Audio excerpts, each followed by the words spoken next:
இந்த அரங்கிலே விடுதலை சிறுத்தைகள் கட்சி வழங்கும் விருதுகளை பெற்று நம்மை பெருமைப்படுத்தி இருக்கிற திரைக்கலைஞர் பிரகாஷ் ராஜ், தோழர் முத்தரசன், தோழர் அருள்மொழி, ஐயா எஸ்ரா சர்க்குணம் அவர்கள், திரு அன்பு சகோதரர் சிக்கந்தர், இங்கே வர இயலாமல் இந்த விருதை பெற்றிருக்கின்ற பேராசிரியர் ராஜ் கௌதமன், தொல்லியல் அறிஞர் திரு சுப்பராயலு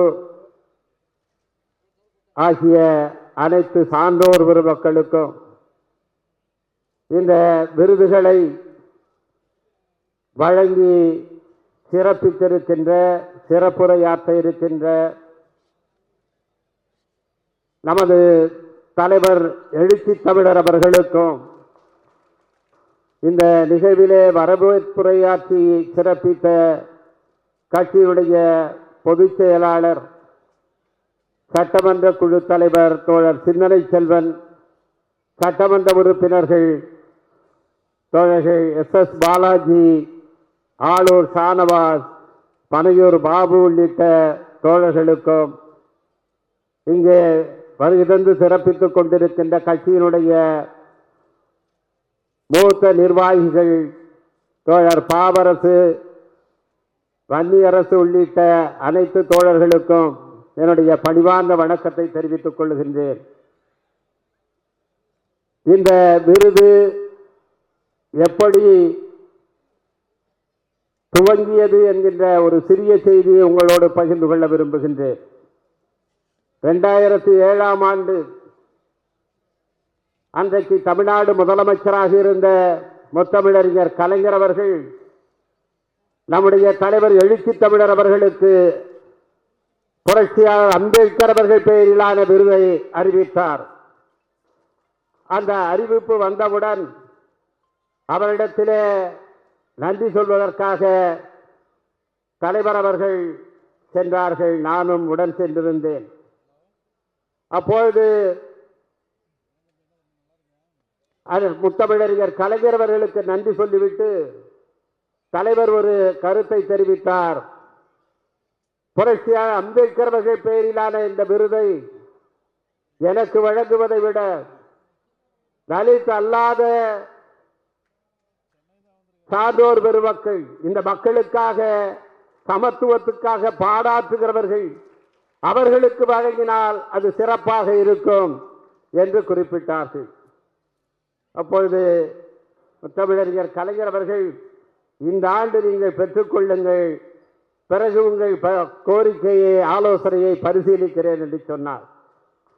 அந்த ஆண்டு நம்முடைய தலைவருக்கு ஜனவரி மாதத்தில் அந்த விருது வழங்கப்பட்டது. அப்பொழுது தலைவர் ஒரு முடிவை சொன்னார். ஏன் அரசாங்கத்திடம் நாம் கோரிக்கை வைக்க வேண்டும், நாமே அந்த விருதை வழங்குவோம் என்று முடிவெடுத்தார். முதலிலே புரட்சி அம்பேத்கர் பெயரிலான விருது மட்டும்தான் வழங்குவது என்று முடிவெடுக்கப்பட்டு 2007ஆம் ஆண்டிலே பேராசிரியர் கல்யாணி அவர்களுக்கு முதல் விருது வழங்கப்பட்டது. அதற்கு பிறகு இந்த விருதுகளின் எண்ணிக்கை ஒவ்வொருவரும் இப்பொழுது அன்புக்குரிய அருள்மொழி அவர்கள் சொன்னது போல பல ஆலோசனைகளை சொல்ல சொல்ல அந்த எண்ணிக்கை கூடிக்கொண்டே போனது. நானும் என் பங்குக்கு அயோத்திதாசர் பெயரிலே விருது வழங்குங்கள் என்ற ஒரு கோரிக்கையை வைத்து அதையும் அதிலே சேர்த்து விட்டேன். இன்றைக்கு 7 விருதுகள் வழங்கப்படுகின்றன. அருள்மொழி அவர்கள் சொன்ன கருத்தை நாங்களே பல முறை விவாதித்திருக்கின்றோம். பெண்களுடைய உரிமைகளுக்காக தன்னுடைய சட்ட அமைச்சர் பதவியை துறந்தார் புரட்சியாளர் அம்பேத்கர் அவர்கள்.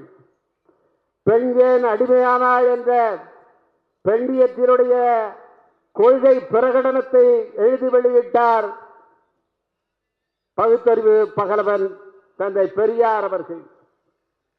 அவர்கள் பெயராலே விருதுகள் அளிக்கப்படுகிறது என்றாலும் கூட பெண்களை நேரடியாக நீங்கள் அதனால் கௌரவித்தீர்கள் என்று நாங்கள் கருத மாட்டோம் என்று இன்றைக்கு அருள்மொழி அவர்கள் சொல்கிறார்கள்.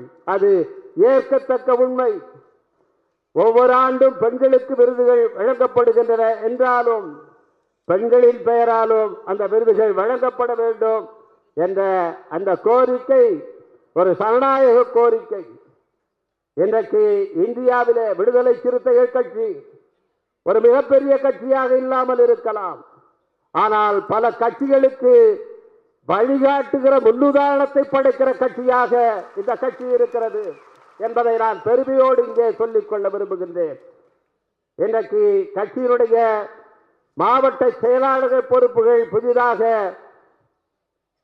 நியமிக்கப்பட்டன. தலைவர் எழுச்சி தமிழர் அவர்கள் முதலிலே மாவட்ட செயலாளர் பொறுப்பிலே பெண்களுக்கு இடஒதுக்கீட்டை அளித்து இன்றைக்கு 10% அவர்களுக்கு அதிலே வழங்கி அது போதுமானதல்ல, 50 விழுக்காடு அவர்களுக்கு வழங்க வேண்டும். ஆனால் துவக்கமாக இன்றைக்கு இந்தியாவிலேயே பெண்களுக்கு மாவட்ட செயலாளர் பொறுப்பிலே இடஒதுக்கீட்டை பெண்களுக்கு வழங்குகிற ஒரே கட்சி விடுதலை சிறுத்தைகள் கட்சி என்பதை நான் பெருமையோடு சொல்லிக் கொள்கின்றேன். அந்த முடிவை எடுத்து அதை செயல்படுத்தி காட்டியவர் நம்முடைய தலைவர் எழுச்சி தமிழர் அவர்கள். நிச்சயமாக இந்த கோரிக்கையையும் பரிசீலிப்பார் என்று நான் திடமாக நம்புகின்றேன். அன்புக்குரியவர்களே, ஏன் தலித் அல்லாதவருக்கு புரட்சியாளர் அம்பேத்கர் பெயரிலே விருதளிக்க வேண்டும் என்ற கேள்வி முக்கியமானது.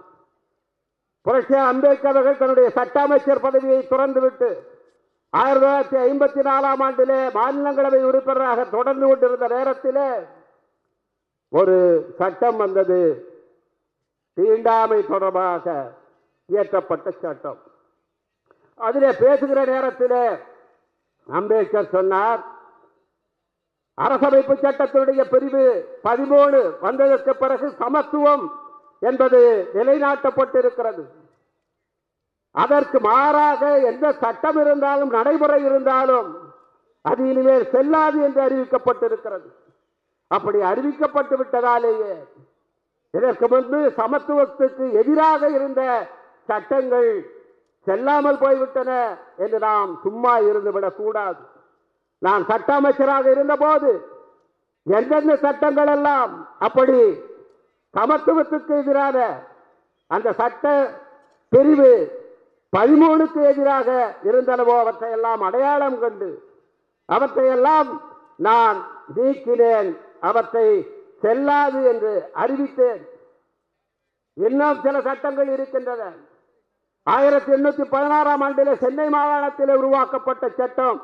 அதுதான் ஒருவர் ஒரு குற்றம் செய்தால் அவர் எந்த சாதி என்று பார்த்து அதற்கேற்ப தண்டனை வழங்குகிற சட்டம். இந்தியாவில் வேறு எங்கோ அப்படி இல்லை. அது சட்டமாகவே இங்கே இருந்தது. பிரிட்டிஷ் ஆட்சி காலத்தில் 1816 ஆண்டில் இயற்றப்பட்ட அந்த சட்டம் தாழ்த்தப்பட்ட சமூகத்தைச் சேர்ந்தவர்கள் ஒரு குற்றம் செய்துவிட்டால், ஒரு தவறு செய்துவிட்டால் அவர்களை தொழுக்கட்டையிலே போட்டு பூட்ட வேண்டும்.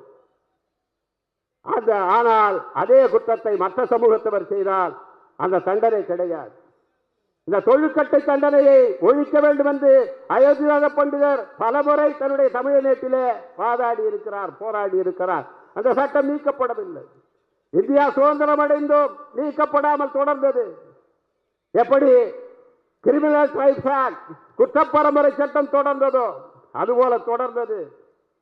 அதை நீக்க வேண்டும் என்று 1954 சுட்டிக்காட்டி அதை நீக்க செய்தவர் புரட்சியாளர் அம்பேத்கர் அவர்கள். அது ஏன் நீக்கப்படாமல் இருந்தது? ஒரு சமூகத்தினருக்கு ஒரு தவறு இழைக்கப்படும் போது, அவர்களுக்கு மட்டும் அநீதி இழைக்கப்படும் போது மற்றவர்கள் ஏன் பார்த்து கொண்டிருந்தார்கள், வேடிக்கை பார்த்தார்கள், அதற்கு எதிராக குரல் எழுப்பாமல் இருந்தார்கள்? அவர்களுடைய மனசாட்சி ஏன் உறங்கிக் கொண்டிருந்தது? அதை தட்டி உதுப்ப வேண்டிய தேவை இருக்கிறது. அப்படி மனசாட்சி விழிப்படைந்து நம்முடைய திரைக்கலைஞர் பிரகாஷ் ராஜ் அவர்களைப் போல, இங்கே மேடையிலே இருக்கின்ற பெருமக்களைப் போல மனசாட்சியின் குரலை செவிமடுத்து நீதிக்காக போராட முன்வருகிறவர்கள், வாதாட முன்வருகிறவர்களை நாம் அங்கீகரிக்க வேண்டும்.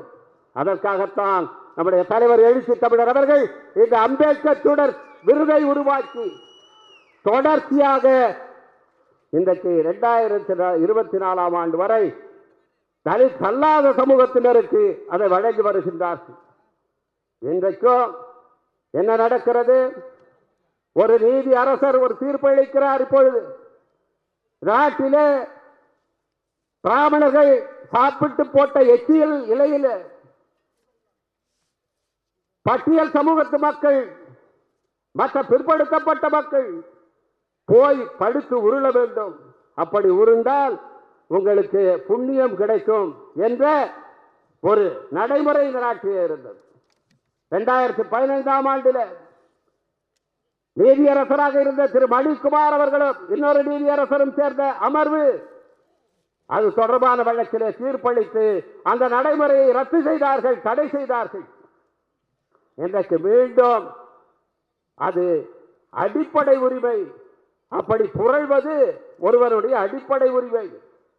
அது மதத்தினுடைய அங்கமாக இருக்கிறது.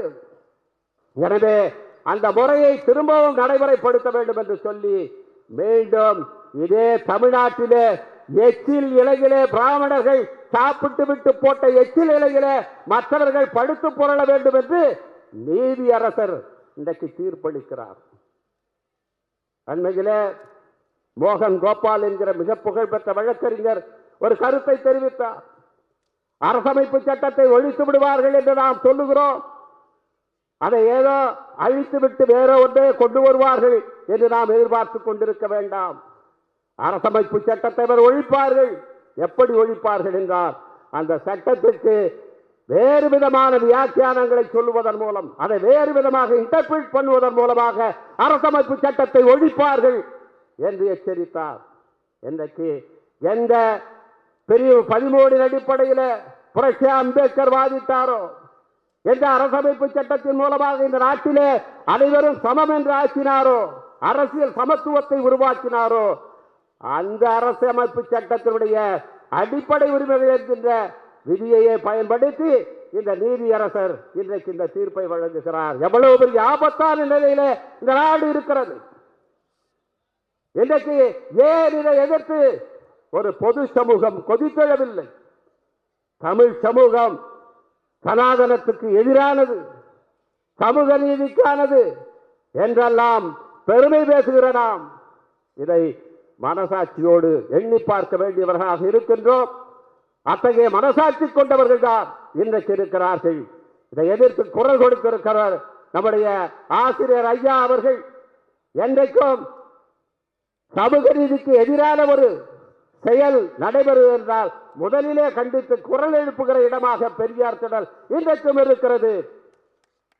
அது நமக்கு மகிழ்ச்சி. ஆனாலும் எல்லோருமே எதிர்த்து பேச வேண்டிய நேரம் இது. இதிலே நாம் மௌனம் காக்க கூடாது.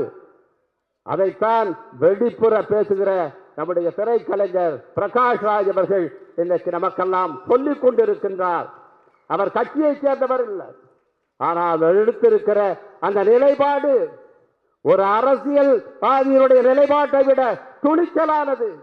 அதனால்தான் நம்முடைய தலைவர் அவர்கள் இந்த ஆண்டு அவரை தேர்ந்தெடுக்க வேண்டும் என்று எங்களிடம் சொன்னார்கள். எனவே அத்தகைய மகத்தான ஆளுமைகள், மனசாட்சியை உள்ள ஆளுமைகள், சமத்துவத்துக்காக குரல் கொடுக்கிற ஆளுமைகள், அவர்களை இங்கே நாம் பெருமைப்படுத்தி விடுதலை சிறுத்தைகள் பெருமை கொண்டிருக்கின்றோம். அவர்களுக்கெல்லாம் என்னுடைய வாழ்த்துக்களை, பாராட்டுக்களை, வணக்கங்களை தெரிவித்து எனக்கு பேச வாய்ப்பளித்த தலைவர் எழுச்சி தமிழர் அவர்களுக்கு நன்றி கூறி அமைகிறேன். வணக்கம்.